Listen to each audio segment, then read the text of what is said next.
ती स्टोरी देताय मला? हा, ठीक आहे.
की त्याचं म्हणणं आहे की मी खूप प्रयत्न करतोय 8वी 9वी 10वी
ऐ खुदा तू बता तेरा क्या नाम है, तू है रहता कहाँ, तेरा क्या काम है।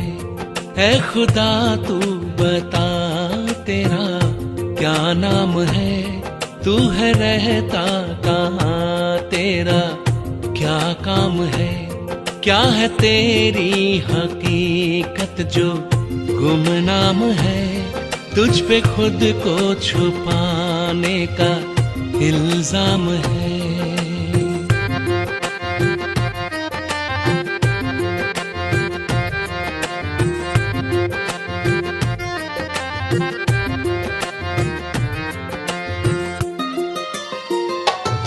तूने दुनिया बनाई क्यों, मकसद बता, तूने दुनिया बनाई क्यों, मकसद बता, रूहें इसमें बसाई क्यों, मतलब जता, रूहें इसमें बसाई क्यों, मतलब जता, तेरे जलवों से रोशन ज़मीं आसमां, क्यों किसी को नजर तू ना आता यहाँ, तेरी पर्दा नशीनी का अंजाम है, ढूंढता आज भी तुझको इंसान है। ऐ खुदा तू बता तेरा क्या नाम है, तू है रहता कहाँ, तेरा क्या काम है।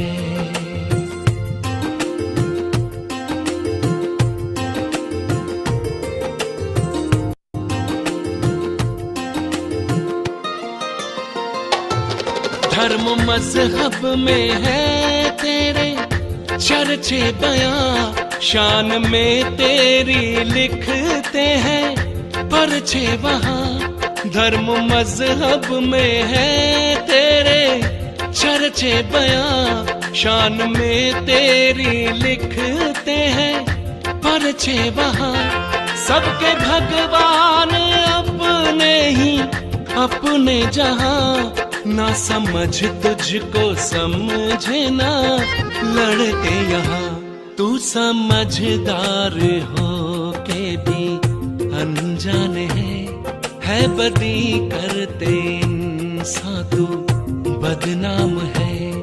ऐ खुदा तू बता तेरा क्या नाम है, तू है रहता कहाँ, तेरा क्या काम है।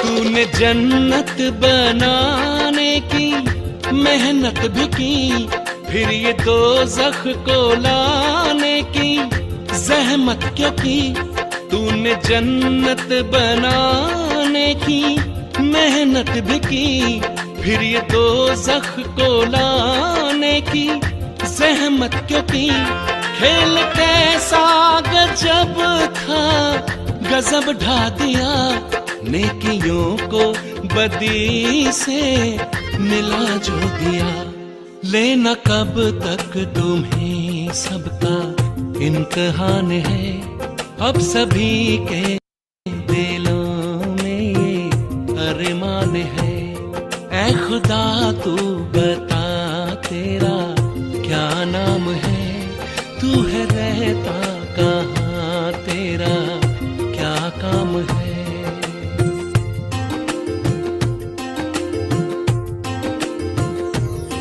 ऐ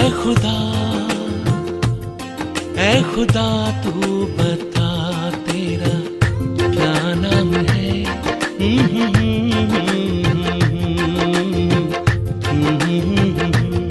ऐ खुदा तू बता तेरा क्या काम है, क्या नाम है, हाँ क्या काम है। ऐ खुदा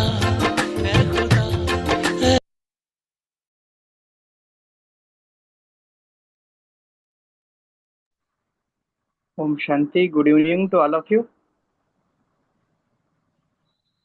राजयोगा मेडिटेशन कोर्स के दूसरे सत्र में सभी का दिल से स्वागत है। उनके साथ साथ हमारे प्यारे आशीष भाई जो पुणे से जुड़े हैं उनका भी स्वागत करते हैं। आशा करते हैं कि सभी ने ये कल जो राजयोग हमने ये शुरू किया है उनका पहला सत्र, पहला सेशन बहुत अच्छी तरह से सुना होगा। और आज जो हम दूसरा सत्र लेने जा रहे हैं, और आशा ये भी करते हैं कि कल की जो मेडिटेशन क्लिप हमने भेजी थी वो सभी प्रैक्टिस सभी ने किया होगा। तो कल हमने जो देखा था कि मेडिटेशन मतलब क्या, कि हमने आज तक हम ध्यान करने की बात कर रहे थे, लेकिन कल हमने जाना कि ध्यान रखना है। लेकिन किसका ध्यान रखना है? तो खुद का ध्यान, स्वयं का ध्यान। अगर मन को शक्तिशाली बनाना है, मन की स्थिति अगर बढ़ानी है, तो खुद का परिचय चाहिए। तो कल हमने देखा था कि स्वयं की पहचान, कि मैं कौन हूँ। आज तक जिनको हम शरीर मानते थे, तो हम शरीर नहीं, और एक उसको चलाने वाली एक मैं आत्मा हूँ, इसका परिचय हमने देखा था। खुद से रिश्ता कैसे जोड़ना है, कि मेरा नाम क्या है, मैं कौन हूँ, मेरा क्वालिटीज क्या है, ये हमने देखा था। तो आज के हम सेकंड डे के सेशन में आज जानना चाहेंगे कि उस आत्मा को, उस शक्ति को अगर पावरफुल बनाना है, तो जो सुप्रीम पावर है, परमात्मा है, उनसे कैसे जोड़ा जाता है, उसका सत्य परिचय क्या है। क्योंकि सिर्फ खुद की पहचान होने से कुछ नहीं होता, लेकिन उसकी पहचान के आज के ईश्वर के प्रति जो भी मान्यताएं है वो क्या है, कैसे है, फिर उसका सही परिचय क्या है, और उसको खुदा कहते, वो खुद आकर कैसा अपना परिचय देता है, इसकी सही जानकारी डालने के लिए मैं आमंत्रित करता हूँ कि आदरणीय आशीष भाई जी कि आज का सेशन स्टार्ट करें, और अधिक भर जो हमारी मान्यताएं है, हमारी जो भी मन में जो भी द्विधा है तो क्लियर करे। आदरणीय आशीष भाई जी। शांति। थैंक यू ओम प्रदीप भाई। शांति भाई। तो कल के सेशन में हमने देखा अपना सत्य परिचय। देखो आज तक हम जीवन में क्या चाहते थे? सुख मिले, शांति मिले, लोगों से प्रेम मिले। रिश्तों में क्यों जाते हैं हम लोग? प्रेम पाने के लिए। लेकिन आज हम देखते हैं ना रिश्तों की हालत क्या हुई है। क्योंकि देखो, अगर दो बैटरीज हैं, बैटरी आप समझते हो जो कैमरा में वगैरह डालती है, अभी दोनों बैटरी अगर डिस्चार्ज है तो वो एक दूसरे को चार्ज कर सकेंगे? नहीं पॉसिबल है। तो कैसे चार्ज करेंगे हम उसको? हमें उसको मेंस को कनेक्ट करना पड़ेगा। तो आजकल दुनिया में भी क्या हुआ है, हर एक आत्मा अगर बैटरी के रूप में देखा जाए तो हर एक आत्मा आज डिस्चार्ज है। माना उसने अपनी सोचने की कैपेसिटी ऑलमोस्ट खो दी है, ऑलमोस्ट खो दी है। तो देखो जस्ट इमेजिन करो, एक घर में एक युगल है, पति और पत्नी है। पति थक कर काम से घर पर आता है, पत्नी भी थक कर घर पर आती है, दोनों डिस्चार्ज बैटरी से। और दोनों एक दूसरे को क्या कह रहे हैं? आप मुझसे ठीक तरह से व्यवहार करो, आप मुझसे ठीक तरह से बोलो। माना दोनों बैटरी जो डिस्चार्ज है वो एक दूसरे को बोल रही है चार्ज में। पॉसिबल है? पॉसिबल है? नहीं। और इसलिए हमें क्या करना है, आजकल रिश्तों की हालत ऐसी हुई कि हर रिश्ते में हर एक आत्मा जाती तो जरूर है, लेकिन हर एक आत्मा डिस्चार्ज होने के कारण वो दूसरों से एक्सपेक्ट करती है कि वो मुझे खुशी दे, वो मुझे शांति दे, वो मुझे प्रेम दे। लेकिन उसके पास है ही नहीं ना, वो कैसे देगा वो? और वो भी तो आपसे वही एक्सपेक्ट कर रही है। और इसीलिए आजकल रिश्तों में टकराव बहुत होने लगा है। लेकिन उसको भी हमने बहुत इजीली मॉडिफाई कर दिया, और हमने उसको बहुत इजीली कह दिया आजकल तो ये सब चलता ही है। इवन ये भी कहते हैं अगर झगड़ा ना हो तो पति पत्नी किस काम के? अरे नहीं, ऐसे नहीं। रिश्ता होता है वो प्यार शेयर करने के लिए होता है। रिश्ता जो होता है वो एक दूसरे का सम्मान करने के लिए होता है। लेकिन आज कहीं ना कहीं हम अपने आप को भूल चुके हैं, और इसीलिए हम दूसरों से एक्सपेक्ट करते हैं कि वो मुझे शांति दे। लेकिन कल के सेशन में सबसे पहली चीज हमने जो देखी वो ये थी कि हमारी खुशी, हमारी शांति हम स्वयं क्रिएट करते हैं। बाहर का कोई भी व्यक्ति, बाहर की कोई भी परिस्थिति उसके लिए जिम्मेवार नहीं है। इसको जितनी बार रिपीट कर सकते हो करो, क्योंकि this is the biggest cause of our suffering. ये बदले तो सब ठीक, ये मेरे जीवन से चले जाए तो ठीक, दूसरे रिस्पॉन्सिबल ही नहीं है हमारे लिए, क्योंकि मेरे संकल्प मैं खुद क्रिएट करता हूँ। That is why this knowledge is important. ये नॉलेज इंपॉर्टेंट है ही इसीलिए ताकि हम पूरी रिस्पॉन्सिबिलिटी अभी खुद के ऊपर लें।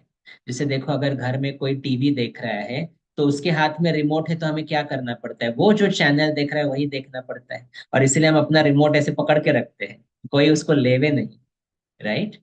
लेकिन जीवन का रिमोट तो दूसरों के हाथ में दे चुके हैं ऑलरेडी। आज मेरा मूड बहुत अच्छा था, किसी ने फट से कोई बात कह दी, मेरा मूड खराब हो गया। रिमोट कंट्रोल किसके पास है? उसके पास। और दूसरों के रिमोट कंट्रोल मेरे पास है, मैं उनका मूड खराब कर सकता हूँ। अभी आपने ऐसा व्यवहार किया ना, अभी मैं दिखाता हूँ आप। तो उसका ही अर्थ क्या है कि कहीं ना कहीं हमें वो जो कंट्रोल दूसरों को दिया है उसको we have to take it back, हमें अपने पास लेना पड़ेगा। और वो जो कंट्रोल हम अपने पास लेते हैं उसी को तो मेडिटेशन कहते हैं। राजयोग मेडिटेशन सिर्फ यही सिखलाता है कि हमारे जीवन का कंट्रोल अभी मेरे पास है। कोई भी व्यक्ति, कोई भी परिस्थिति मेरे मूड को खराब नहीं कर सकती, क्योंकि mood is nothing but a thought. एक संकल्प है, मुझे कैसे फील करना है ये संकल्प है, और वो फीलिंग तो मैं खुद जनरेट कर रहा हूँ। लेकिन नॉलेज न होने के कारण हमने दूसरों के ऊपर ब्लेम करना शुरू कर दिया। और इसीलिए कल के सेशन में हमने सबसे पहले चीज क्या देखी? मैं आत्मा हूं, शरीर को चलाने वाली शक्ति। मैं कहाँ रहता हूँ? भ्रुकुटी के बीच में। कैसा दिखता हूँ? पॉइंट ऑफ लाइट, एक चमकता हुआ सितारा। मेरे गुण कौन से हैं? ज्ञान, पवित्रता, शांति, शक्ति, प्रेम, आनंद, सुख। ये मेरे 7 गुण हैं। ये सातों गुणों से मैं भरपूर हूँ। लेकिन ये गुण मुझ में है ये मालूम न होने के कारण हम यही गुण बाहर ढूंढ रहे हैं। सुख चाहिए तो चलो वेकेशन पर जाते हैं, शांति चाहिए तो नेचर में जाकर बैठते हैं। कल किसी कारण के वश नहीं जा पाए, फिर शांति कहाँ गई?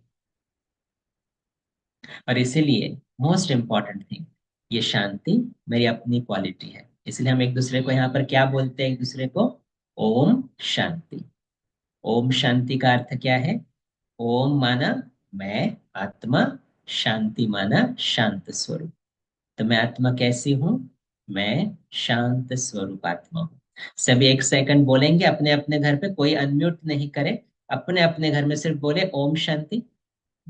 एक बार बोल सकते ओम शांति। उसका अर्थ क्या हुआ? अभी अभी देखो, आपने एक बार वो उच्चारण किया ना उसका, मैं शांत स्वरूप आत्मा हूं, तो अंदर ही अंदर अभी वो प्रोग्रामिंग शुरू हो।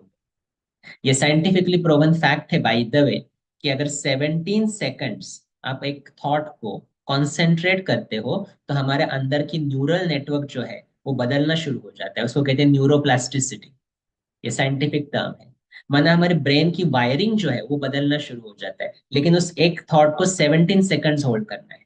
तो अगर आपको ऐसा लगता है कि आप में गुस्सा बहुत है, आपको लगता है आप में टेंशन बहुत है, आपको लगता है आप बहुत जल्दी जल्दी अपसेट होते हो, ये थॉट बार बार रिपीट करो, मैं शांत स्वरूप आत्मा हूँ। मेरे मन की शांति मेरे हाथ में, कोई भी उसको बिगाड़ नहीं सकता है। जितना ये अपने आप को बताते जाएंगे, आप देखोगे विद इन 1 वीक आप में चेंजेस आना शुरू हो जाएगा। इतनी पावर है हमारे थॉट में, लेकिन हमने कभी उसके ऊपर ध्यान नहीं दिया ना। तो इंपॉर्टेंट चीज वी हैव टू अंडरस्टैंड कि मैं आत्मा हूं, अजर अमर अविनाशी हूं। मेरी कभी मृत्यु नहीं होती। मरता कौन है? ये शरीर, लेकिन मैं शरीर तो हूं ही नहीं। ये सिर्फ एक कार है, इस कार को मैं चला रहा हूं। लेकिन इस आत्मा हूं, इसका अभ्यास हम प्रैक्टिकल में कैसे लाए, वो हम पहले 1-2 स्लाइड्स में हम देखेंगे। फिर हम देखेंगे आत्मा में शक्ति भरने के लिए परमात्मा कौन है, उसका परिचय क्या है। तो मैं स्लाइड शो शेयर करता हूं।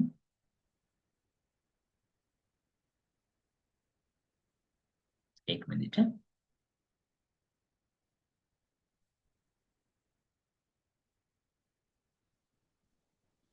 अच्छा, तो कल का सेशन, मैं अपनी खुशी शांति का रचता स्वयं हूं। इवन मैं अपना दुख भी स्वयं रचता हूं। अगर मैं अंदर से वीक हूं, छोटी छोटी बात में अपना दुख क्रिएट करूंगा। तो आज भी ये लैंग्वेज कभी नहीं यूज करना, मुझे गुस्सा आ गया, कहाँ से आया? बाहर से नहीं, मैंने गुस्सा क्रिएट किया। ये लैंग्वेज होनी चाहिए, क्योंकि जब हम ये लैंग्वेज करेंगे ना, मैंने गुस्सा क्रिएट किया, तभी हम अपने ऊपर रिस्पॉन्सिबिलिटी लेंगे और फिर अपने आप को रिमाइंड करेंगे, जैसे मैं गुस्सा क्रिएट कर सकता हूँ, मैं शांति भी तो क्रिएट कर सकता हूँ। मैं कौन? मैं हूँ ही शांत स्वरूप आत्मा। तो इसका एक साइंटिफिक एक्सपेरिमेंट किया गया, क्योंकि हमारे थॉट का प्रभाव, जैसे कहते हैं ना माइंड ओवर मैटर, तो हमारे थॉट का प्रभाव मैटर पर पड़ता है। तो जापान के एक साइंटिस्ट ने उसका पानी के ऊपर प्रभाव देखा, और ये सोचा, उन्होंने क्या किया, बॉटल्स लिए, पानी लिया, उसको क्रिस्टलाइज किया, लेकिन क्रिस्टलाइज करते हुए, डीप डाउन फ्रीजर में क्रिस्टलाइज करते हुए, उन्होंने कुछ अच्छे संकल्प कुछ बॉटल्स पर रखे और कुछ बुरे संकल्प। और फिर जब वो पानी निकाला गया तो एक वेरी पावरफुल माइक्रोस्कोप के अंदर उसके क्रिस्टल्स को देखा गया, और ये देखा कि जहां पर पॉजिटिव संकल्प थे वहां पर बहुत ब्यूटीफुल क्रिस्टल्स फॉर्म हो रहे थे, और जहां निगेटिव संकल्प थे वहां क्रिस्टल फॉर्म ही नहीं हो रहे थे। तो आप जो चित्र देख रहे हो, देखो, थैंक यू है, विजडम है, ट्रुथ है, ये पॉजिटिव क्वालिटीज है और उसके क्रिस्टल्स बहुत ब्यूटीफुल दिखाई दिए। लेकिन जहां पर है ईविल है, जहां पर है पॉल्यूशन है, जहां पर है यू मेक मी सिक, जहां ऐसे जो थॉट्स है निगेटिव ईविल वाले थॉट्स, वहां पर वो क्रिस्टल्स फॉर्म ही नहीं हुए। और उससे उन्होंने फिर ये कंक्लूजन निकाला कि हम जो सोचते हैं उसका प्रभाव पूरे मैटर पर पड़ता है। अभी देखो, शरीर में पानी कितना है, जो हम बाहर के सब्जियां वगैरह खाते हैं उसमें पानी कितना होता है, और हम सब्जी काट रहे हैं, फालतू व्यर्थ संकल्प कर रहे हैं, इसने ऐसा किया, उसने ये किया, क्या मुझे ही काम करना पड़ता है, मेरा ही जीवन ऐसा क्यों है। ऐसे संकल्प करके अगर हम भोजन बना रहे हैं, ऐसे संकल्प करके अगर हम पानी पी रहे हैं, तो जस्ट इमेजिन हमारे शरीर पर कितना असर होता है उसका। एंड इसीलिए तो ये अवेयरनेस होना बहुत जरूरी है कि जो मैं सोच रहा हूँ, ध्यान से सुनना है इसको, जो मैं सोच रहा हूँ उसका एक एक असर मेरे शरीर के ऊपर हो रहा है। तो शरीर की बीमारियां भी मेरी थॉट से हो रही है, और शरीर की बीमारियों को ठीक करना भी मेरे थॉट में है। आज हम दवाइयां लेते हैं हाथ में, सबके पास एक एक दवाई तो रहती है ना आजकल। तो दवाई लेते और क्या कहते हैं, बेचारा मैं कितनी दवाई खानी पड़ती है, कब खत्म होगी, कब मैं ठीक हो जाऊंगा, पता नहीं है डॉक्टर ठीक है या नहीं। ऐसी ऐसी सोच कर कर अगर दवाइयां लेंगे, it will take a longer time for you to recover. लेकिन जब दवाइयां लोगे, उसके लिए भी अच्छे संकल्प करो, ये दवाई है ना, वो फ्रूट है, ये मेरे शरीर को ठीक करने का साधन है, मैं पवित्र स्वरूप आत्मा हूँ, ये दवाई मेरे शरीर को परफेक्ट बना रही है, मैं निरोगी हूँ। ऐसे संकल्प करके दवाई लो, कितने सेकंड लगते, 5 सेकंड। लेकिन एक संकल्प की पावर इतनी है कि जो हम सोचेंगे वैसा वो बनता जाएगा। तो दवाइयां लेते हुए भी तो अटेंशन देना जरूरी है, और इसीलिए हम कहते हैं माइंड ओवर मैटर, हमारे मन का प्रभाव शरीर के ऊपर पड़ता है, इसलिए अटेंशन दो। Rajyoga meditation is nothing but creating positive thoughts.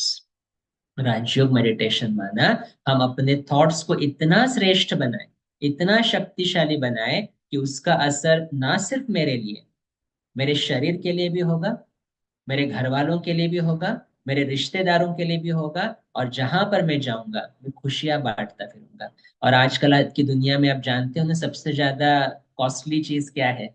शांति और खुशी, है ना। लोगों के पास है ही नहीं, करोड़ों है, लेकिन शांति और खुशी नहीं है, और चाहिए कि पीछे लगे हुए सब। तो अगर मैं उसमें थोड़ा कंट्रीब्यूट करूं, आज देखते हैं दुनिया की हालत भी क्या है। अभी न्यूज चैनल चलाते हैं, वो देख देख के और निगेटिविटी क्रिएट कर रहे हैं। तो क्या समझते हैं, दुनिया निगेटिव और बनती जाएगी या पॉजिटिव बनती जाएगी? हम चाहते हैं दुनिया में सब अच्छा हो जाए, लेकिन थॉट्स तो निगेटिव क्रिएट कर रहे हैं ना, तो वो वाइब्रेशन जाएगी। और इसीलिए बहुत इंपॉर्टेंट है, बहुत बहुत इंपॉर्टेंट है कि हम थोड़ा अटेंशन दें अपने थॉट्स के ऊपर, क्योंकि हम जो थॉट क्रिएट करेंगे उसका असर ना सिर्फ मेरे लिए, मेरे घर पर, मेरे रिश्ते पर, मेरे शरीर पर और सारी दुनिया पर पड़ रहा है। और इसीलिए राजयोग मेडिटेशन क्या है? Powerful thoughts, powerful thoughts. और इसकी सबसे पहली जो विधि है वो है प्रैक्टिसिंग सोल कॉन्शियसनेस, जिसको हम कहते हैं खुद को आत्मा समझकर कर्म मिलाना। अब ये क्यों करना है? देखो, आज तक मैंने शरीर समझा, तो शरीर समझा तो क्या हुआ, मैं शरीर हूं, मैं पुरुष हूं, तो पुरुष हूं तो स्त्री की तरफ देखा, तो स्त्री ये नहीं कर सकती, वो नहीं कर सकती। फिर मैं अगर हिंदू धर्म में हूं तो मैं कहूंगा मैं हिंदू हूँ, ये मुसलमान है, ये क्रिश्चियन है, तो धर्म में भेदभाव होने शुरू हो गए। फिर मैं काला हूँ, गोरा हूँ, मोटा हूँ, ये भी शरीर के ऊपर एट्रीब्यूट्स आ गए। और उसके साथ साथ मोस्ट इम्पोर्टेंट मृत्यु का डर भी आ गया। तो खुद को शरीर समझने से ये सब डिस्क्रिमिनेशन होना शुरू हो गया, डिफरेंसेस होना शुरू हो गया। और इसलिए आज दुनिया में सबसे ज्यादा हेट्रेड जो चल रही है वो शरीर के भान की वजह से ही तो है ना। मेरा देश सबसे ज्यादा अच्छा है, मेरा भगवान इनसे ज्यादा अच्छा है, मेरा धर्म इनसे ज्यादा अच्छा है। लेकिन अरे आत्मा का धर्म क्या है? आत्मा का धर्म तो शांति ही है ना। शरीर जहां पर लिया उस अनुसार हमारा शरीर का धर्म अलग अलग होता गया, लेकिन मेरा धर्म तो शांति है। तो जब मैं अपने को आत्मा समझकर कर्म करता हूँ, सबसे पहली चीज मृत्यु का डर निकल जाता है, क्योंकि मैं तो कभी मरता ही नहीं हूँ, क्योंकि मैं ही तो आत्मा हूं ना। शरीर मरेगा, उसको जाने दो, लेकिन मैं तो अजर अमर अविनाशी हूँ। फिर मेरा स्वधर्म कौन सा है? आप अपने आप से पूछो, आप क्या चाहते हो? शांति चाहते हो, तो मेरा स्वधर्म शांति है, तो दूसरों को मैं कैसे व्यवहार करूंगा? शांति से व्यवहार करूंगा। जैसे मैं आत्मा हूं, मेरे घर में भी सभी कौन है, चाहे छोटा बच्चा है, बीवी है, पति है, पत्नी है, जो भी है, वो सभी कौन है? आत्मा है। कैसी आत्मा है? वो भी तो शांत स्वरूप है। तो उनके तरफ देखने का दृष्टिकोण कैसे रहेगा? तो उसमें कोई भेदभाव नहीं रहेगा। और इसीलिए सबसे पहली प्रैक्टिस जो हम यहाँ पर करते हैं वो है सोल कॉन्शियसनेस की प्रैक्टिस। जैसे हम आगे बढ़ते जाएंगे और क्लियर होगा ये चीजें, लेकिन इंपॉर्टेंट चीज हमें देखना है, आप जहां पर भी बैठे हो थोड़ा इधर उधर नजर फिराओ। एक सेकंड, कौन कौन बैठे अपने साथ? चाहे आप ऑफिस में बैठे हो, घर पर बैठे हो, हाँ, एक सेकंड नजर फिराओ और कहो अपने आप को, ये कौन है सभी मेरे आजू बाजू? शांत स्वरूप आत्मा है, ये भी शांत स्वरूप। क्योंकि जैसा हम उनके बारे में भी सोचेंगे ना, वो वैसा बनते जाएंगे। कल बोला था ना, लॉ ऑफ अट्रैक्शन। और हम क्या कहते हैं? ये तो गुस्से वाले, ये तो कभी सुधरने नहीं वाला है, मेरा बेटा ना तो कभी पढ़ेगा ही नहीं, मुझे मालूम है। और फिर चाहते हैं वो पढ़े। थॉट क्या क्रिएट कर रहे हैं? वो पढ़ेगा नहीं। और चाहते हैं वो पढ़े, उससे अच्छा थॉट क्रिएट करो ना, अरे वो पढ़ेगा, वो सक्सेसफुल होगा, भगवान उसके साथ है, ऐसा थॉट क्रिएट करो। Then that will become the reality. वो रियलिटी बनता जाएगा। और इसीलिए सबसे पहली प्रैक्टिस हम करते हैं यहाँ पर, वो है सोल कॉन्शियसनेस की, कि मैं आत्मा शांत स्वरूप, मेरे सामने जो आत्माएं हैं वो भी शांत स्वरूप है। इस दुनिया में कोई भी गलत नहीं है, सब अलग है। इससे रिश्ते बहुत सुंदर हो जाएंगे, एक्सेप्ट करेंगे। लेकिन ये कौन कर सकता है? जो खुद को आत्मा समझ कर चलता है। क्योंकि मैं अगर अपने को कहूं मैं पुरुष हूं, मैं घर का बड़ा हूं, मैं एक्सपीरियंस्ड हूं, सबने मुझे मानना चाहिए, ये अहंकार आ जाता है। आत्मा के ऊपर जो धूल मिट्टी कल हमने देखी थी, काम, क्रोध, लोभ, मोह और अहंकार, तो ये अहंकार है। अपने को पुरुष समझना, अपने को स्त्री समझना। अहंकार माना मैं जो नहीं हूं वो अपने को समझना। अभी मैं तो शरीर ही नहीं हूं ना, तो पुरुष और स्त्री कहाँ से आ गए? मैं तो आत्मा हूं। तो आत्मा हूं तो मेरे सामने भी जो है कॉस्ट्यूम्स अलग अलग है, हर एक के शरीर अलग अलग है, लेकिन है तो वो भी पवित्र आत्मा। और इसीलिए इस दृष्टिकोण को अगर हम प्रैक्टिस करते जाएंगे तो आप देखोगे आपका शरीर भी स्वस्थ होगा, आपके रिश्ते भी सुंदर होंगे, और जहां पर भी आप जाओगे सक्सेस इज गारंटीड। आपको जरूर सक्सेस मिलेगा उसमें, क्योंकि आप पॉजिटिविटी बाहर दे रहे हो, तो वापस भी क्या आएगा? पॉजिटिविटी ही तो आएगी। देखो आज हम एग्जाम के लिए जाते हैं, ऑफिस में जाते हैं, और इमीडिएटली जाने से पहले ही हम संकल्प क्या क्रिएट करते हैं? पता नहीं मेरे बॉस का आज मूड क्या होगा, पता नहीं मेरा एग्जाम का पेपर ठीक जाएगा कि नहीं, मैंने तो इतना पढ़ाई किया ही नहीं है। अरे अच्छे संकल्प करो ना, चाहे कुछ भी हो जाए, मेरा पेपर बहुत अच्छा जाने वाला है, मेरा बॉस का मूड आज बहुत अच्छा होने वाला है, मुझे प्रमोशन मिलना ही है, मैं सक्सेसफुल हूं। ऐसे थॉट क्रिएट करेंगे तो वो रियलिटी बनता जाए। तो सब कुछ डिपेंड करता है हम क्या सोच रहे हैं, और उसी से रियलिटी बनती है। इसको अंडरलाइन करो, इसको अंडरलाइन करो, ठीक है। तो कल हमने देखा भ्रुकुटी के बीच में चमकता हुआ सितारा, मैं आत्मा। वैसे ही मेरे आजू बाजू सभी कौन है? आत्माएं हैं। वो भी कभी मरने नहीं वाली है, उनका शरीर बदलेगा सिर्फ, और कुछ नहीं। इसलिए कोई भी डर नहीं, कोई भी दुख नहीं। तो रूप क्या है? पॉइंट ऑफ लाइट, मैं कहाँ रहता हूँ? भ्रुकुटी के बीच में। और ज्ञान, पवित्रता, शांति, सुख, प्रेम, आनंद और शक्ति, ये मेरे गुण हैं। इनको बार बार रिमाइंड करेंगे तो वो गुण इमर्ज होते जाएंगे। लेकिन हमने कल देखा कि इतना सब कुछ सुनने के बाद भी एक सेकंड में शांत होना तो थोड़ा डिफिकल्ट लग रहा है ना।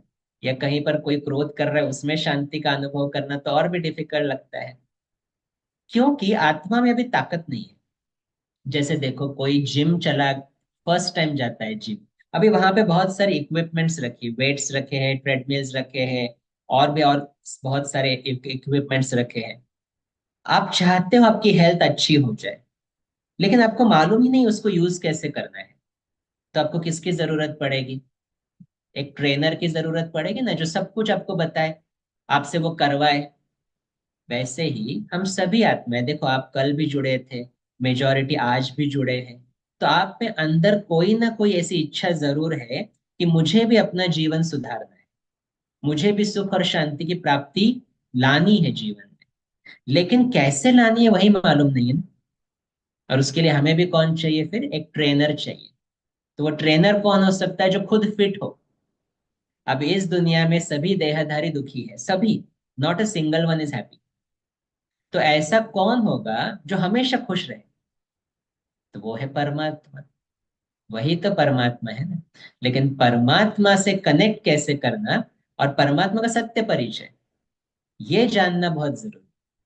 क्योंकि आज तक भी हमने परमात्मा को बहुत याद किया, परमात्मा को कुछ ना कुछ स्वरूप से उसको मंत्र उच्चारण किए, भजन कीर्तन किए, लेकिन वो कौन है वही मालूम नहीं। तो परमात्मा का सत्य परिचय कौन देगा फिर?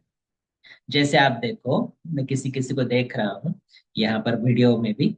जैसे आप देखो, आपके घर में तीन व्यक्ति, एक पिता है, बच्चा है, एक माता है, ठीक है, पति पत्नी है और उनके दो बच्चे हैं। अभी देखो, आप अपने आप से एक प्रश्न पूछो।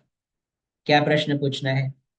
अगर मुझे अगर मैं अपने बेटे को पूछूं मेरा अपना परिचय, तो वो दे सकता है?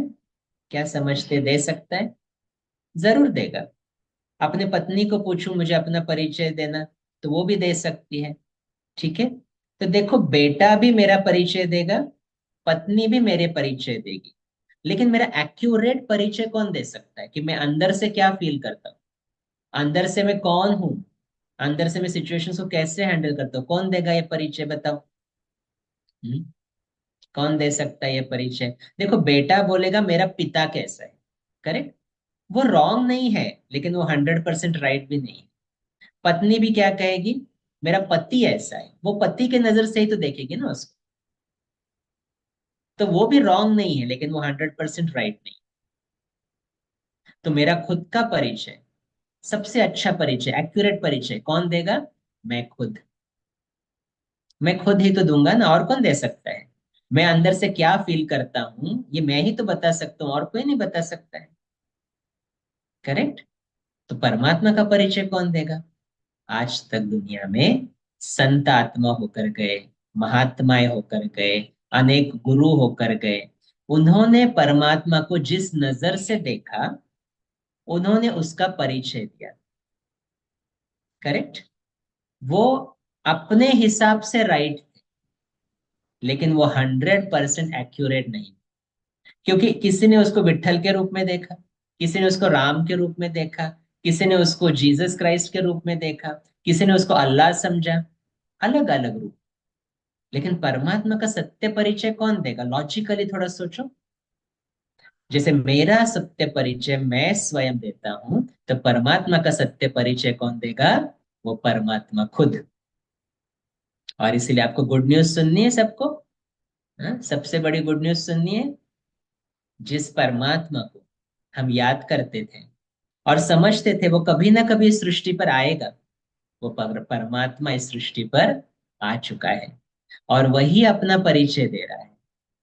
तो ये बहुत बड़ी रिविलेशन है कि भगवान इस धरती पर आ चुके हैं।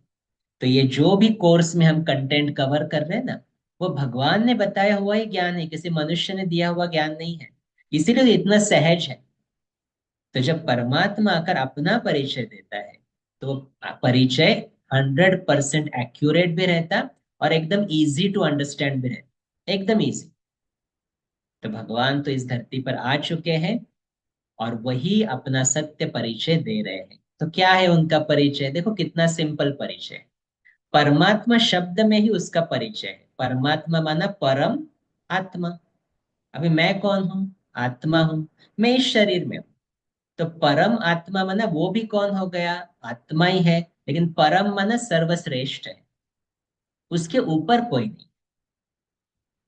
तो परमात्मा कौन है? परम आत्मा। देखो जब मैं देह में था ना, मैं अपने को देह समझकर चल रहा था, मैं भगवान को भी देह के रूप में ही देख रहा था। मैंने सोचा कृष्ण भगवान होगा, मैंने सोचा गणेश भगवान होगा, मैंने सोचा मोहम्मद होगा या फिर जीसस क्राइस्ट होगा। अलग अलग आत्माओं को मैंने भगवान का दर्जा देना शुरू कर। लेकिन जब मैं समझता हूं अंदर से कि मैं एक आत्मा हूं, तो मेरे लिए परमात्मा कौन होगा? वो भी तो आत्मा ही तो होगा ना। लेकिन वो आत्मा कैसी है? सर्वश्रेष्ठ है। परम माना सर्वश्रेष्ठ। तो अगर मैं आत्मा पॉइंट ऑफ लाइट, छोटी सी बिंदु भ्रुकुटी के बीच में रहता हूं ना, तो परमात्मा भी कैसे दिखेगा फिर? आत्मा कैसे दिखती है? Point of light, just an energy, एक ऊर्जा है वो सिर्फ। तो परमात्मा भी कैसे दिखेगा? एक पॉइंट ऑफ लाइट। तो ये जो आपको चित्र सामने देख रहा है, दिखाई दे रहा है, वो है भगवान का सत्य स्वरूप। यही है परमात्मा का सत्य स्वरूप, जस्ट पॉइंट। हम आत्माएं भी ऐसी ही दिखती है, एग्जैक्टली सेम, लेकिन हम शरीर में है। हम शरीर द्वारा कार्य कर रही है। लेकिन परमात्मा को अगर सिर्फ देखा जाए तो वो सिर्फ एक ऊर्जा है, एक एनर्जी है। लेकिन वो कैसी एनर्जी है? सर्वश्रेष्ठ एनर्जी, सर्वश्रेष्ठ एनर्जी। तो परमात्मा का परिचय तो हमने आज तक बहुत सारी जगह पर सुना, लेकिन हम उसको लॉजिकली अभी थोड़ा देखेंगे। कई कहते हैं भगवान सर्वज्ञ है, फिर कहते हैं भगवान निराकार है, फिर सभी कहते हैं, देखो कोई जीसस को मान रहा होगा, कोई कृष्ण को मान रहा होगा, कोई और किसी को मान रहा होगा, फिर भी कहते हैं भगवान एक है। फिर कहते हैं भगवान जन्म मृत्यु के चक्र से न्यारा है, फिर भगवान कर्म और कर्मफल के चक्र से न्यारा। ये सभी मान्यताएं हैं, और ये सभी मान्यताओं को हमें क्लियर करना है। क्लियर करना है कि उसके पीछे का भाव क्या है। जैसे देखो, एक बैटरी है, मैं आपको अभी ज्ञान देता हूँ, ओके। लेट्स से ये बैटरी मैंने आपको दी है। अगर ये बैटरी आप कैमरा में डालोगे ना, तो वो कैमरा के यूज करने के बाद वो बैटरी डिस्चार्ज होगी। ठीक है, ये ज्ञान आपको मिल गया, ओके। अभी मैं आपको कहता हूँ, ये बैटरी और कैमरा में आपको देता हूँ, और ये बैटरी कभी भी डिस्चार्ज नहीं होनी चाहिए। तो आप क्या करोगे? क्योंकि कैमरा में डालने के बाद तो वो बैटरी डिस्चार्ज होनी ही है, तो कैमरा में डालो ही नहीं, डालो ही नहीं, यूज ही नहीं करेंगे वो बैटरी, तो क्या होगा फिर? वो डिस्चार्ज ही नहीं होगी। Simple logic, simple logic. तो वैसे ही भगवान सर्वज्ञ है, तो उसको कौन सा नॉलेज है? उसको नॉलेज है कि आत्मा एक एनर्जी है, और आत्मा जब शरीर में जाती है तो वो डिस्चार्ज होना शुरू होती है। ये नेचर्स लॉ है, नेचर्स लॉ है कि जब आत्मा शरीर में पहुंचती है तो हम देखते हैं, सुनते हैं, बोलते हैं, तो धीरे धीरे वो एनर्जी डिस्चार्ज होती है। अभी भगवान भी अगर शरीर में आ जाए तो ये लॉ उसके ऊपर भी तो काम करे। और इसीलिए अगर भगवान भी डिस्चार्ज हो जाए तो हमें कौन चार्ज करेगा? At least once person has to be out of the system. At least एक आत्मा को तो बाहर रहना पड़ेगा, दूसरों को चार्ज कर सके। देखो अगर परमात्मा शरीर में आ गया तो वो भी शरीर लेगा, जन्म मृत्यु के चक्र में फंसेगा, कर्म करेगा, कर्म और कर्म फल के चक्र में फंसेगा, फिर सुख दुख में फंसेगा। तो जो परमात्मा सुख और दुख में फंसा हुआ है, वो हमें सुख कैसे दे सकता है? पॉसिबल ही नहीं है। क्योंकि अगर देखो मैं दुखी हूं, तो मैं आपको कितना भी चाहूं लेकिन सुख नहीं दे सकता। अगर मैं 100% सुखी हूं, तो आप किसी भी भावना से मेरे सामने आओ, मैं आपको सुख दे सकता हूं। ये ज्ञान भगवान को है। और इसीलिए भगवान कभी अपना शरीर नहीं लेता है, और इसीलिए उसको कहते हैं निराकार। निराकार माना उसको शरीर रूपी आकार नहीं, शरीर रूपी आकार नहीं। क्योंकि देखो अगर भगवान ने शरीर भी लिया तो वो गर्भ से जन्म लेगा ना। हाँ, गर्भ से जन्म लेगा। फिर वो भी क्या कहेगा कि मुझे ऐसा बनाने वाले मेरे माता पिता है, मेरे गुरु है। तो वो तो भगवान के ऊपर हो गए। लेकिन भगवान के ऊपर तो कोई नहीं हो सकता है, नहीं तो वो भगवान हो जाएगा ना। और इसलिए भगवान जस्ट लाइक एन एनर्जी निराकार है। वो अपना शरीर नहीं लेता, इसलिए कभी भी वो जन्म मृत्यु के चक्र में नहीं फंसता है, इसलिए वो हमें इस चक्र से मुक्त करा सकता है। वो कर्म और कर्म फल के चक्र में नहीं फंसता है, इसलिए हमें श्रेष्ठ कर्म सिखला सकता है। और वो सुख और दुख के चक्र में से भी न्यारा है, इसलिए हमें हमेशा सुख दे सकता है। लेकिन आज तक भगवान का सत्य परिचय न होने के कारण हमने क्या कहा? देखो, एक तरफ हम उसकी आरती करते हैं, तू सुख करता तू दुख हरता, लेकिन घर में जब गलत परिस्थिति आ जाती है तो क्या कहते हैं? भगवान की मर्जी है शायद। भगवान चाहेगा कभी आपके जीवन में दुख हो जाए? कभी चाहेगा? पॉसिबल ही नहीं।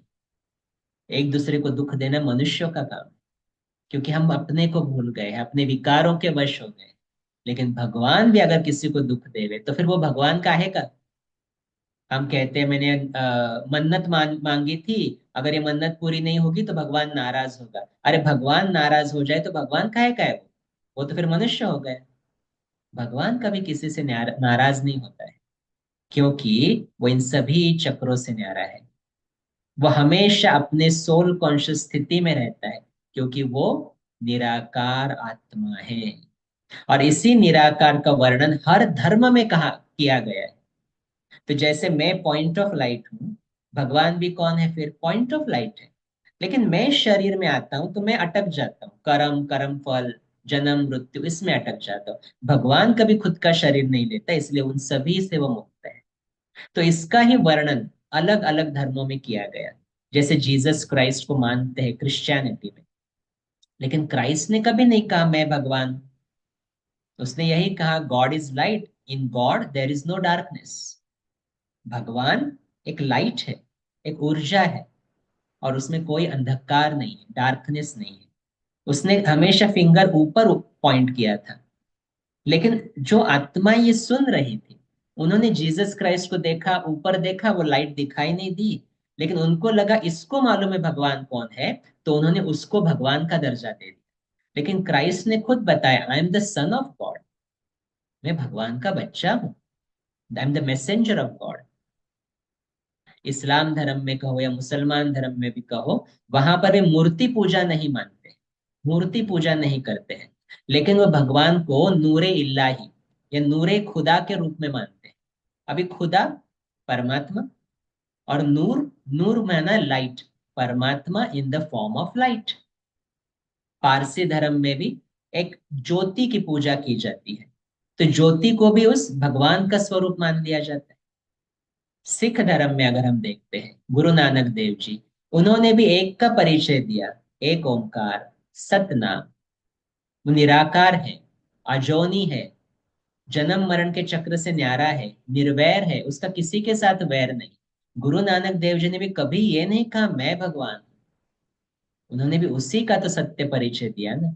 लेकिन हम बॉडी कॉन्शियस होने के कारण, माना हम अपने आप को शरीर मानने के कारण, हमें लगा ये गुरु ही भगवान है या देवी देवताएं ही भगवान है। नहीं, वो तो मनुष्य शरीर दिखाई दे रहा है ना। और जो आत्मा मनुष्य शरीर में प्रवेश करेगी, उसको तो डिस्चार्ज होना ही है, ये नेचर्स लॉ है। वैसे ही हिंदू धर्म में सबसे ज्यादा एंशियंट टेम्पल्स जो है, वो किसके टेम्पल्स है? वो है शिवलिंग के या ज्योतिर्लिंग के। तो ये टेम्पल्स भी है जो परमात्मा को कोई आकार के रूप में दिखाई नहीं देते। माना देखो, शिवलिंग को कोई मनुष्य स्वरूप नहीं है, सिर्फ एक आकार दिया गया है जिसकी पूजा की जाए। तो वो आकार भी कैसे दिया गया, वो भी हम देखेंगे एक सेकंड में। तो देखो, एक पॉइंट ऑफ लाइट को नीचे एक स्टैंड लगाओ, क्या दिखाई देता है? उसका देखो, एक ज्योति होती है ना, उसका एक ओवल शेप रहता है। अभी उसके नीचे एक स्टैंड लगाओ तो क्या दिखाई देगा? एक शिवलिंग का आकार दिखाई देगा। तो देखो, हम उसको कहते हैं शिवलिंग, हम उसको कहते हैं ज्योतिर्लिंग, लेकिन उसको कभी शंकर लिंग नहीं कहते। शंकर लिंग तो नहीं कहते ना। तो शिव अलग है, शंकर अलग है, ये डिफरेंस भी हम देखेंगे। लेकिन इसका अर्थ क्या है? देखो, लिंग माना सिंबल, सिंबल चिन्ह, इसलिए कहते हैं ना पुल्लिंग, स्त्रीलिंग बोलते, पुल्लिंग बोलते। स्त्रीलिंग माना स्त्री का सिंबल, पुल्लिंग माना पुरुष का सिंबल, तो ज्योतिर्लिंग माना किसका सिंबल हो गया फिर? ज्योति का सिंबल हो गया ना। तो भगवान का स्वरूप ही ज्योति स्वरूप है, लेकिन एक ज्योति की पूजा कैसे करेंगे, इसलिए हमने उसको वो आकार दिया, वो ओवल शेप्ड आकार दिया, और उसकी हमने पूजा करना शुरू कर दिया। और हमने सोचा भगवान ही शायद ऐसा है, लेकिन भगवान का सत्य स्वरूप वही खुद आकर बताता है कि मैं निराकार हूं, मैं ज्योति स्वरूप हूं। और इस मुझे इसी स्वरूप से हर धर्म में जाना गया है।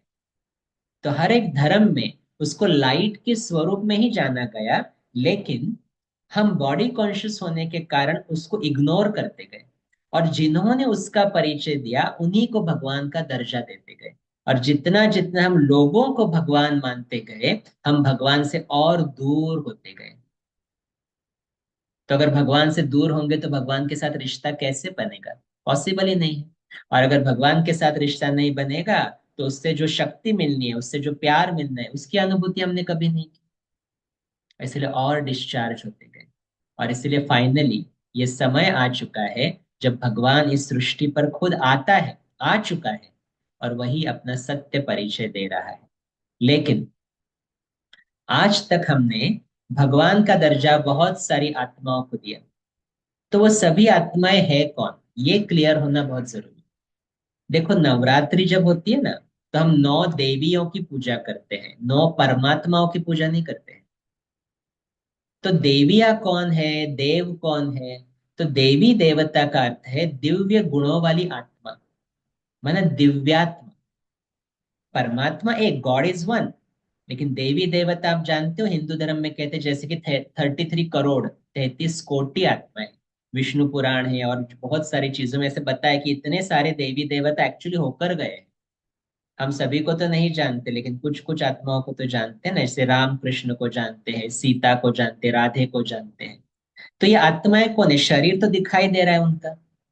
तो शरीर में अगर कोई आत्मा है तो वो भगवान कैसे हो सकती है? क्योंकि वो तो डिस्चार्ज होगी, वो तो जन्म मरण के चक्र में अटकेगी। और इसलिए हमने आज भी स्टोरीज सुनी है ना, कि कृष्ण भी अवतार समाप्त करता है, राम का भी अवतार समाप्त हुआ। उनको मृत्यु नहीं कहते, लेकिन अवतार समाप्त ऐसा कहते हैं ना।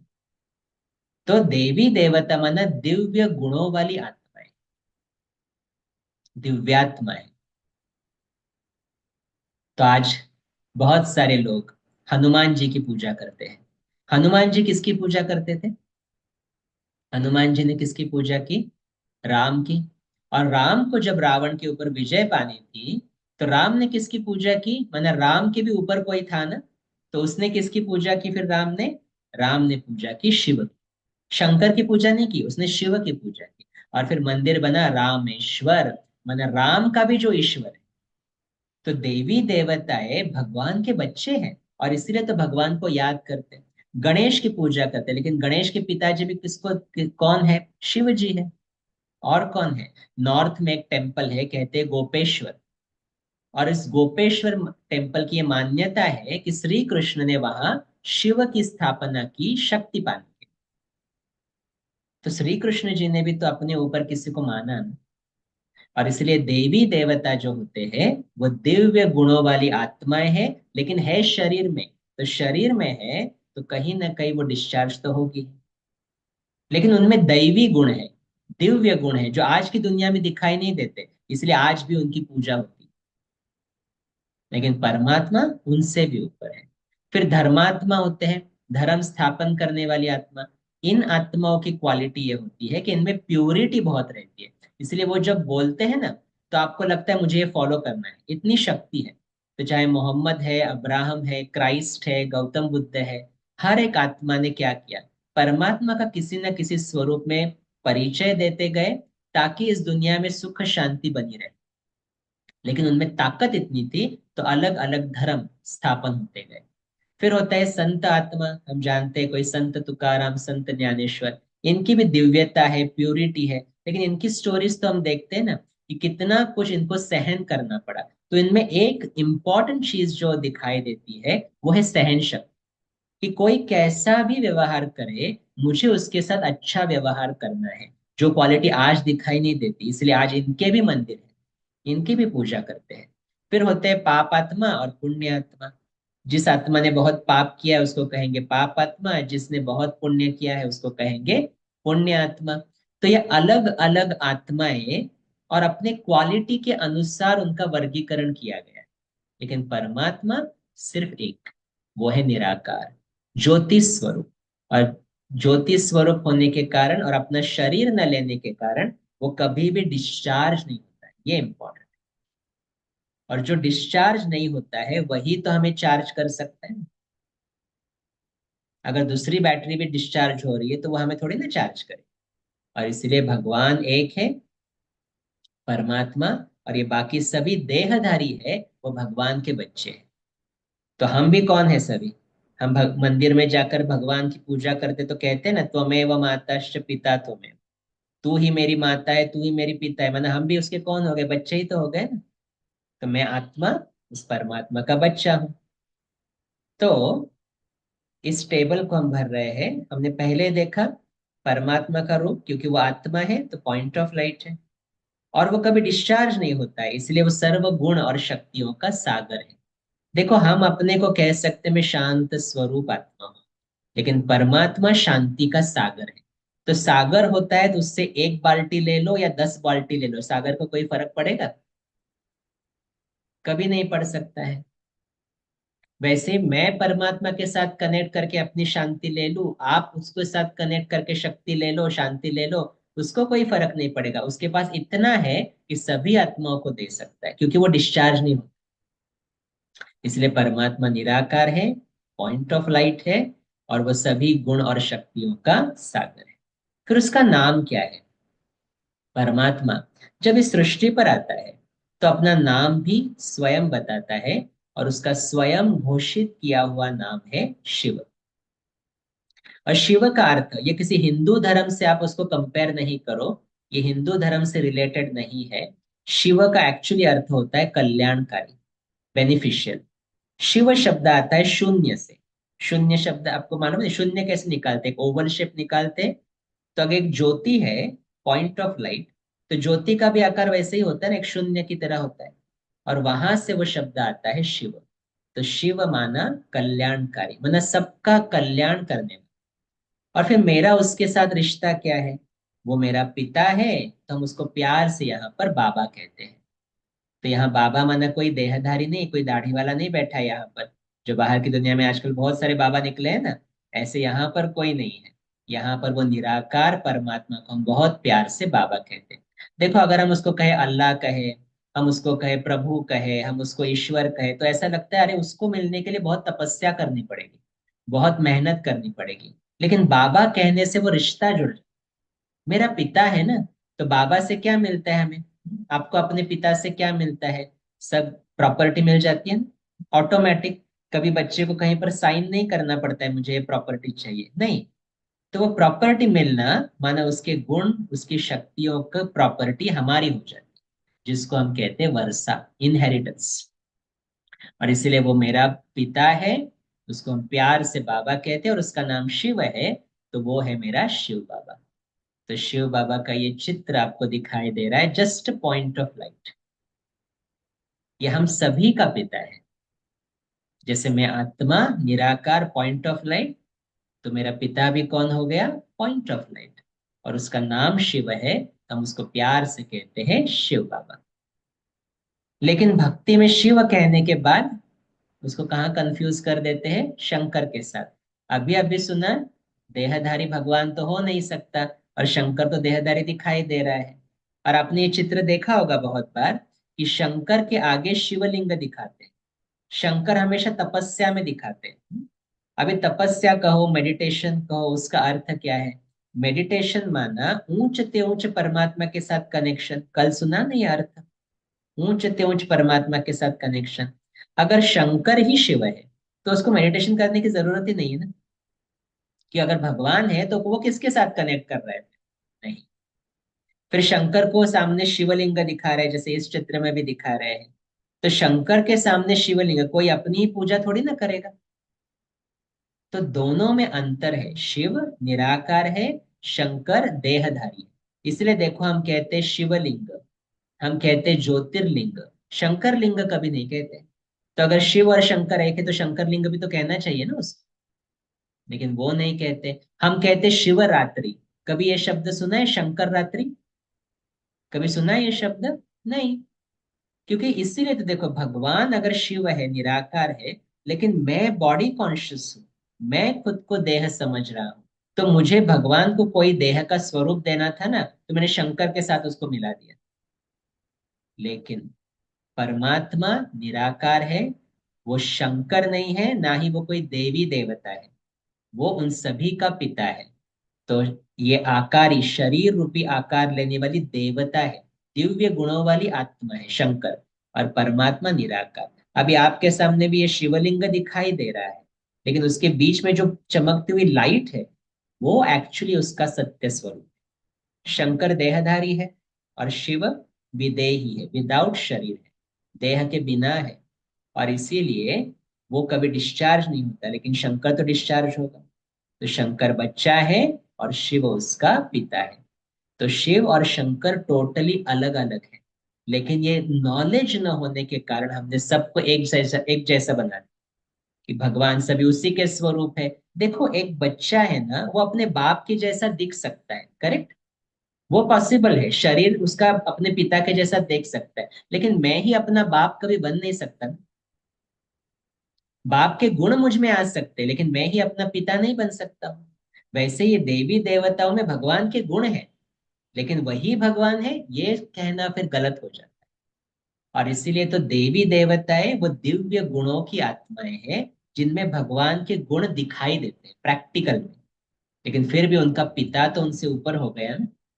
तो शिव निराकार है, उसको बड़े प्यार से शिव बाबा कहते हैं, और शंकर, शंकर है उसका बच्चा। तो अभी हम इस टेबल को देख रहे हैं, क्योंकि देखो इंट्रोडक्शन हो रहा है ना, तो इंट्रोडक्शन होने के बाद ही हम उसके साथ बात कर सकेंगे, उससे उसके साथ कनेक्शन जोड़ सकेंगे। तो मैंने अपना इंट्रोडक्शन लिया। मेरा नाम क्या है? आत्मा है। शरीर का नाम अलग है। वैसे शिव बाबा अपना शरीर नहीं लेता, इसलिए उस आत्मा का नाम रखा है शिव, और वो हमेशा शिव ही रहता है। इसलिए ये शब्द सुना होगा आपने, सदा शिव। सुना है शब्द सदा शिव? तो सदाशिव माना वो सदा शिव ही रहता है, उसका नाम चेंज नहीं होता। हमारे नाम शरीर के ऊपर चेंज होते, जैसे जैसे जन्म हमारे नाम चेंज होंगे, लेकिन वो है शिव। शिव का अर्थ है कल्याणकारी। फिर उसका रूप क्या है? मैं बिंदी स्वरूप, तो वो भी बिंदी स्वरूप। मेरे गुण है ज्ञान, पवित्रता, शांति, सुख, प्रेम, आनंद और शक्ति, और वो डिस्चार्ज नहीं होता, इसलिए वो सभी गुण और शक्तियों का सागर है। लेकिन एक एस्पेक्ट अभी बचा है, वो है कि घर। अभी मैं तो इस शरीर में यहाँ पर रह रहा हूं ना, भ्रुकुटी के बीच में, तो परमात्मा कहाँ रहता है? क्या समझते हैं? परमात्मा कहाँ रहता है? कोई बताना चाहेगा? परमात्मा, बहुत सारी मान्यताएं हैं उसके बारे में भी, परमात्मा कहाँ रहता है। कोई कहता है वो कण कण में रहता है, कोई कहता है वो तुझ में और मुझ में है, आत्मा सो परमात्मा है, और कोई कहता है वो प्रकृति में है। अभी लॉजिकली हम उसको थोड़ा क्वेश्चन करेंगे। थोड़ा आज तक जो सुना है आपने उसको थोड़ा बाजू में रखो, और अपने आप से थोड़ा प्रश्न पूछो। परमात्मा शांति का सागर, सुख का सागर, वो कण कण में है इस सृष्टि के, तो ये सृष्टि कैसे होनी चाहिए? देखो, शांति का सागर कण कण में है, तो ये पूरा जग, ये पूरा विश्व कैसे होना चाहिए आज? एकदम शांत होना चाहिए। ऐसा लगता है बाहर देखकर कि सब कुछ एकदम शांत है? तो परमात्मा कण कण में कैसे हो सकता है? फिर हम कहते हैं परमात्मा तुझ में और मुझ में है। अभी जस्ट एक सेकंड के लिए विजुअलाइज करो, वो ओशन ऑफ पीस, शांति का सागर मेरे अंदर है, मेरे अंदर है। तो पहली चीज, क्या मुझे कभी गुस्सा आ सकता है? क्या मुझे कभी टेंशन हो सकता है? मैं हमेशा ही कैसे रहूंगा? शांत ही रहूंगा ना। कभी कोई डिस्टरबेंस हो सकता है? पॉसिबल ही नहीं। और अगर भगवान तुझ में और मुझ में है, फिर हम एक दूसरे की ही पूजा करें ना, फिर मंदिर जाने की जरूरत ही नहीं है। फिर मंदिर क्यों जाते हैं? क्योंकि हमें भी कहीं ना कहीं मालूम है वो मेरे अंदर नहीं है, वो कहीं और है, इसलिए उसको ढूंढते हुए मंदिर में जाते हैं। फिर कहते हैं, कोई कोई कहते हैं नेचर इज गॉड, प्रकृति में भगवान है। लेकिन आज कहीं पेड़ के नीचे बैठते, पेड़ गिर जाता है अचानक, व्यक्ति की मौत हो जाती है। कहीं पर सुनामी होती है, कहीं पर अर्थक्वेक होती है। तो अगर प्रकृति में भगवान है तो प्रकृति भी एकदम शांत होनी चाहिए। परमात्मा ओशन ऑफ हैप्पीनेस है, सुख का सागर है। तो हर एक प्रकृति हमें सुख देना चाहिए। लेकिन आजकल कहीं पर भी गारंटी नहीं ना, लैंडस्लाइड्स भी होती है, अचानक शरीर छूट जाते हैं। तो क्या भगवान करेगा ऐसे? जो सुख देने वाला है वो कभी किसी को दुख दे सकता है? चेक करो, अपने आप से पूछो। लेकिन उसका नॉलेज न होने के कारण हमने क्या कह दिया, भगवान सर्वव्यापी। तो परमात्मा सर्वव्यापी सब जगह पर नहीं है, इसको पहले चेंज करना है। और इसलिए तो हमने कितने सारे अवतार कर दिए ना, कोई कच्छ मच्छ उसका अवतार हो गया, कोई वाराह अवतार कर दिया, किसी ने 24 अवतार लिख दिए, किसी ने 10 अवतार लिख दिए। फिर हमने कह दिया भगवान तुझ में मुझ में है, कण कण में है। कोई ने कहा फिर वो आधा नरसिंह अवतार है। अलग अलग मान्यताएं थी, क्योंकि हम भगवान को ढूंढ ही इतना रहे थे ना, तो जो मिले उसको।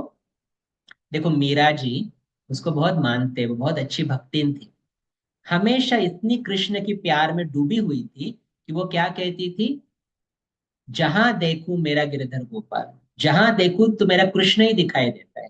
क्योंकि उसका भाव था, इसीलिए उसको वो दिखाई दे रहा था, बाकियों को तो नहीं दिखाई दे रहा था ना। तो अगर वो सब जगह पर था तो सबको दिखाई देना चाहिए, नहीं।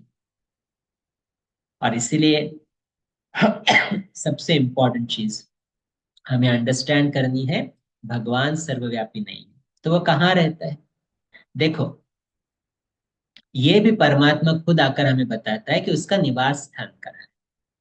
तो जैसे देखो, हमें कभी भी थोड़ा भी दुख होता है, हम ऑटोमेटिकली कहाँ देखते हैं? ऊपर देखते हैं ना, आसमान की तरफ, और क्या कहते हैं, ऊपर वाला जाने। अभी ऊपर क्या है वही मालूम नहीं, लेकिन फिर भी कहते हैं ऊपर वाला जाने। हे ऊपर वाले, अभी छुड़ा दे मुझे इन सब चीजों से। देखो, मंदिर में भी अगर हम जाएंगे, सामने राधे कृष्ण की मूर्ति होगी, तो भी दुख होता है, तो भी हम क्या कहते हैं, ऊपर वाला सब जाने। ये कभी नहीं कहा हमने सामने वाला जाने। सामने तो मूर्तियां थी ना, क्योंकि कहीं ना कहीं आत्मा में नॉलेज है कि ऊपर कुछ तो भी है। ऊपर कुछ है जो मुझे शांति देगा, ऊपर कुछ है जो भगवान वहां पर बैठा है। तो परमात्मा कहाँ रहता है? ये पृथ्वी, ये एक स्थूल वतन है, स्थूल लोक है, जहां पर हम आत्माएं शरीर लेकर पार्ट बजा रही है। लेकिन ये पांच तत्वों से पार एक छठा तत्व है, जो भगवान आकर हमें बताता है कि परमात्मा, वो जो तत्व है, वो तत्व है लाल सुनहरे प्रकाश का एक छोटा सा तत्व, जहां पर सिर्फ लाल सुनहरा लाइट है।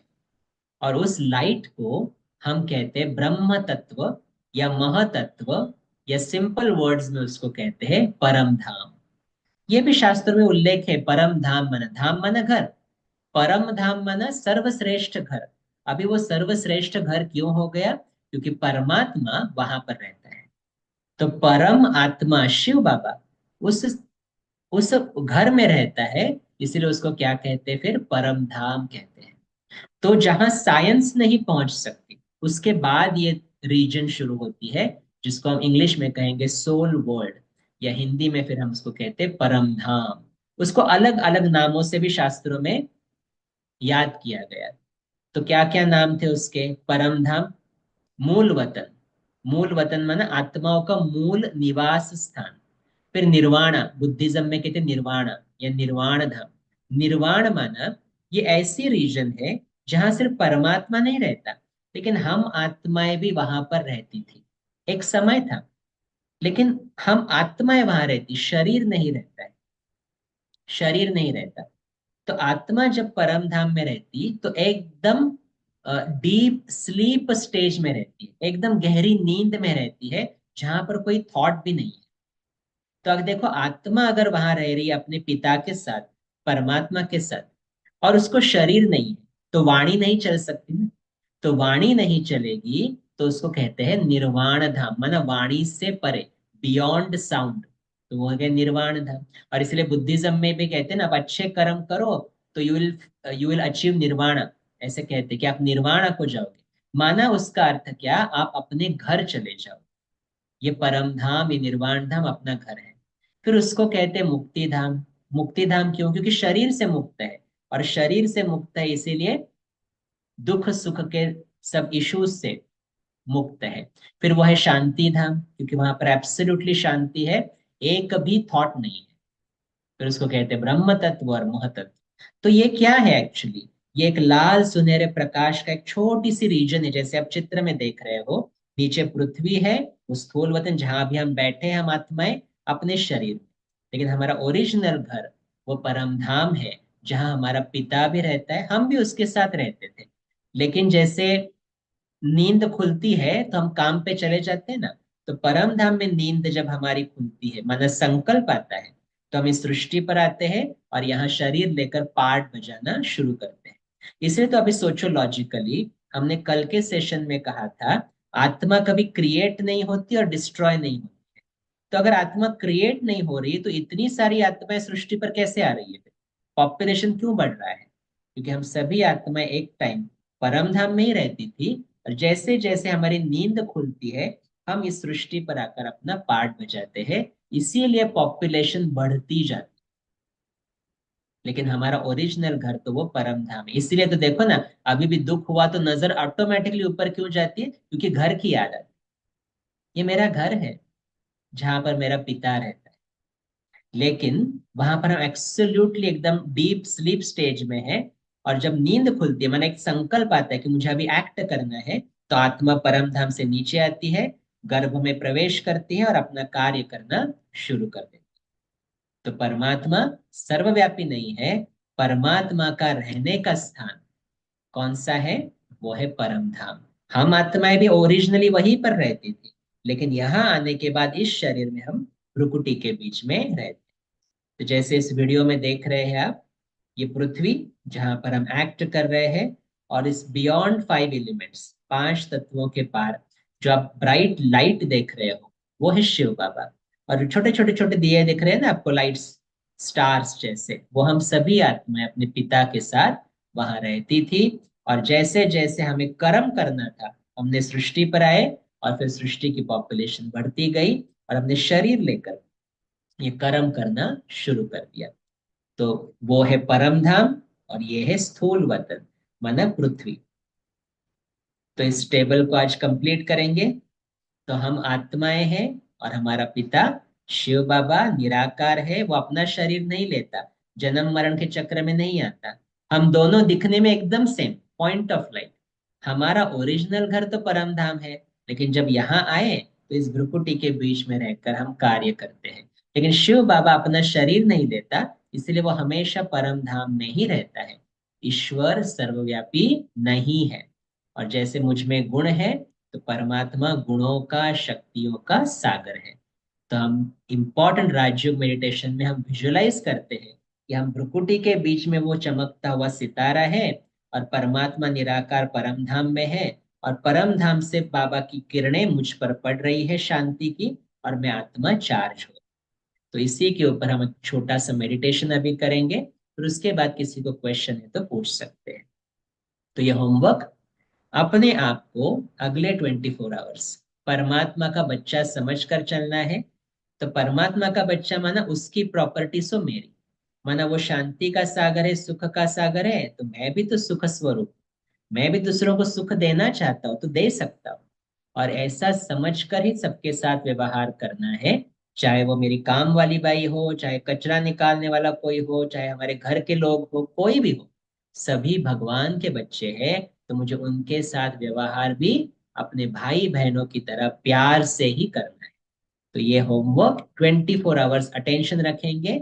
मैं शिव बाबा का बच्चा हूँ, शिव बाबा की सभी शक्तियां मुझ में है, और उस शक्ति द्वारा मैं आज हर कार्य करूंगा, तो मेरा हर कार्य सफल हुआ ही पड़ा है। ठीक है, ये अभ्यास करेंगे सभी। तो अभी हम थोड़ा देर 5-10 मिनट मेडिटेशन करते हैं, फिर उसके बाद किसी को क्वेश्चन है तो पूछ सकते। ओम शांति।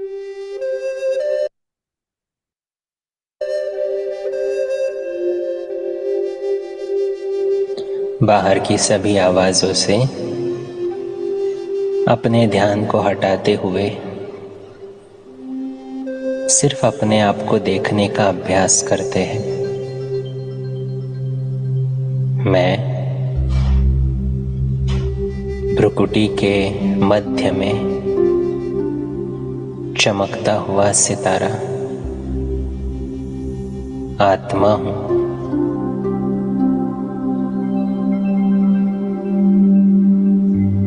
मैं इस शरीर का मालिक हूं।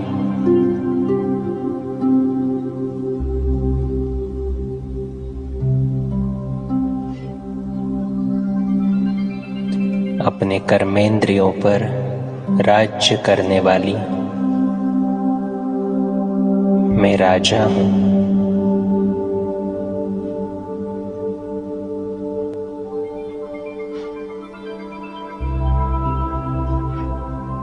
अपने मन में संकल्पों की रचना करने वाली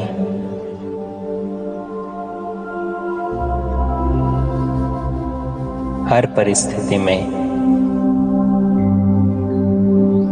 शांत रहने वाली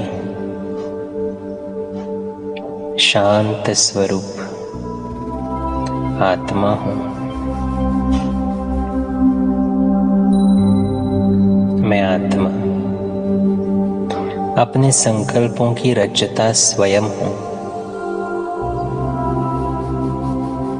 मेरे पास चॉइस है हर परिस्थिति में कैसे रिस्पॉन्ड करना है।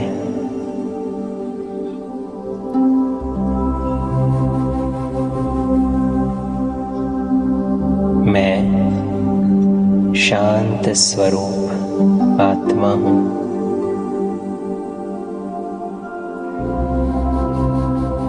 मुझ आत्मा का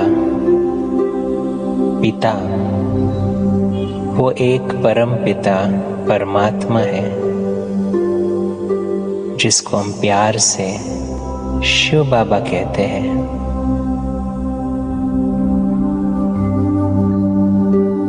कितने जन्मों से जिसको ढूंढते आए हैं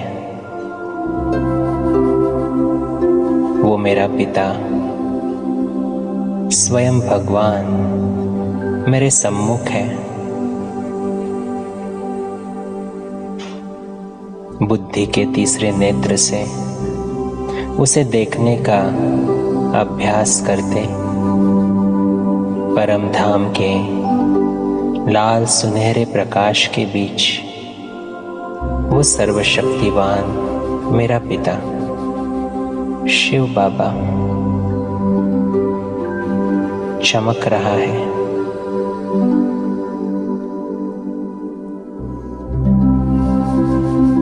जैसे मैं आत्मा बिंदी स्वरूप, वैसे ही मेरा पिता भी ज्योतिर्बिंदु स्वरूप है।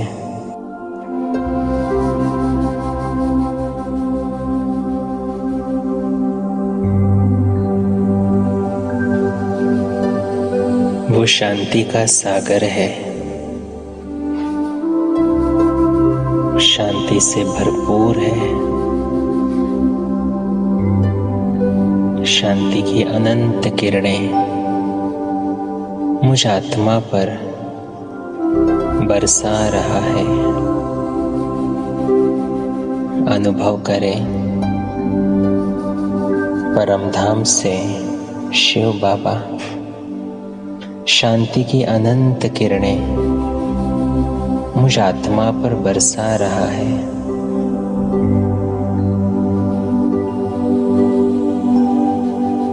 मैं आत्मा शांति से खुद को चार्ज कर रहा हूं।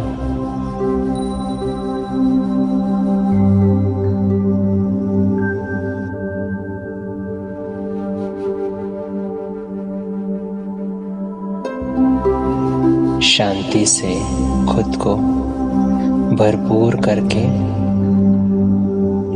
आज की पूरी दिनचर्या के लिए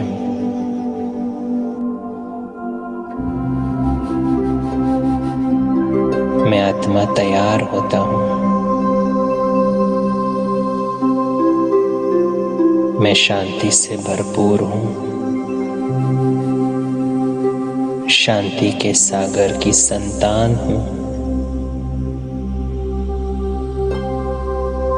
तो आज पूरा दिन मुझे इसी स्मृति से कार्य करना है कि स्वयं शांति का सागर शिव बाबा मेरा पिता है। तो जैसे पिता वैसे ही बच्चा, तो मेरे हर कार्य में शांति दिखाई दे। मैं शांत स्वरूप आत्मा हूँ।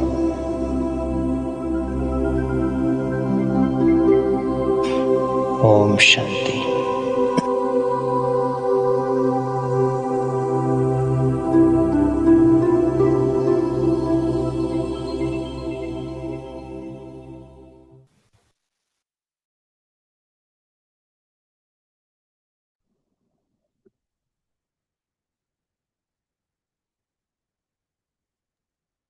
ओम शांति।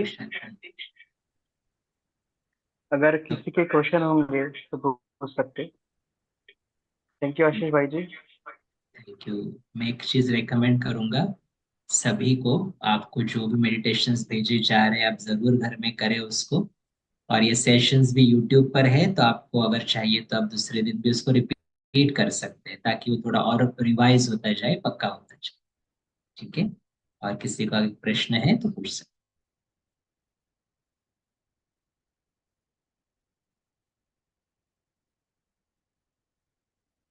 सभी संतुष्ट है?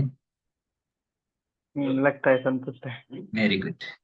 तो कल के सेशन में हम देखेंगे कि हम अपना भाग्य कैसे लिखते हैं, हम पुनर्जन्म कैसे लेते हैं।